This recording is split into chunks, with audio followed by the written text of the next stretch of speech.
जिसमें राज्य में अधिप्राप्ति कार्य जो कर रहे हैं सहकारी संस्था पैक्स एवं व्यापार मंडल, उसको सीएमआर चावल की आपूर्ति के आधार पर जो देय प्रबंधकीय अनुदान है खरीफ मौसम 22-23 से, उसको 10 रुपये पहले था, उसको बढ़ाकर विभिन्न श्रेणियों में करा गया। उपराष्ट्रपति और राष्ट्रपति के चुनाव को भी जोड़ दिया गया। तो बस एक उपराष्ट्रपति और राष्ट्रपति का चुनाव जो होगा उसको भी इस श्रेणी में जोड़ा गया है। अन्यथा सभी जो इतने चुनाव हैं उसमें जो सर्कुलर और जो व्यवस्था पूर्व में थी वो यथावत रखी गई। वित्त विभाग का प्रस्ताव है और निर्वाचन से संबंधित है। चुनाव कर्मी, सुरक्षा कर्मी जो निर्वाचन कार्य के दौरान मृत्यु या अस्थायी अपंगता में जो अनुदान देय होगा उसके संबंध में कोई नया सर्कुलर नहीं है। विभिन्न समय समय पर जो सर्कुलर्स निर्गत किए जाते रहे हैं उसका समेकित रूप से एक सर्कुलर बनाया गया। तो कोई नया परिवर्तन नहीं है।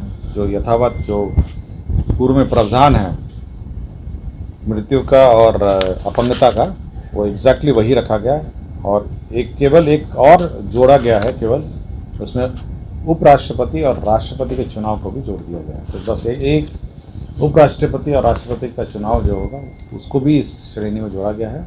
अन्यथा सभी जो इतने चुनाव हैं उसमें जो सर्कुलर और जो व्यवस्था पूर्व में थी वो यथावत रखी गई।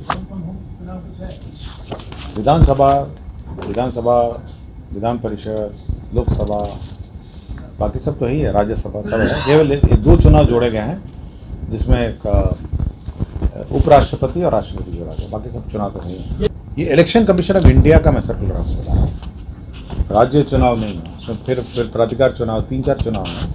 मैं केवल निर्वाचन आयोग की बात कर रहा हूँ। हाँ, 2 और जोड़ दिए गए हैं, उपराष्ट्रपति और राष्ट्रपति। ठीक है। दूसरा है स्वास्थ्य विभाग का है, जो बिहार स्वास्थ्य विज्ञान विश्वविद्यालय अधिनियम है 2021 में बिहार में विश्वविद्यालय का गठन किया गया था। तो उसका जो स्टैच्यूट है, जो उसको मंत्रिपरिषद ने पास कर दिया है, उसमें कैसे संचालन विश्वविद्यालय का होना है उसके बारे में सारी डिटेल। तीसरा है सहकारिता विभाग का प्रस्ताव था, जिसमें राज्य में अधिप्राप्ति कार्य जो कर रहे हैं सहकारी संस्था पैक्स एवं व्यापार मंडल, उसको सीएमआर चावल की आपूर्ति के आधार पर जो देय प्रबंधकीय अनुदान है खरीफ मौसम 22-23 से, उसको 10 रुपये पहले था, उसको बढ़ाकर विभिन्न श्रेणियों में करा गया। तो पहला श्रेणी 10 रुपये से बढ़ाकर पहला श्रेणी है कि अगर 30 जून तक 100% आपूर्ति करते हैं तो 30 रुपये प्रति क्विंटल मिलेगा प्रबंधकीय अनाज। 31 जुलाई तक करते हैं 100% तो 25 रुपये मिलेंगे। उसके बाद अगर 100% सीएमआर आपूर्ति करते हैं तो 20 रुपये मिलेंगे। तो 10 रुपये को विभिन्न श्रेणियों में बांट दिए गए। तो ये जो पैक्स को जो प्रबंधकीय अनुदान है प्रति क्विंटल उसमें संशोधन किया गया।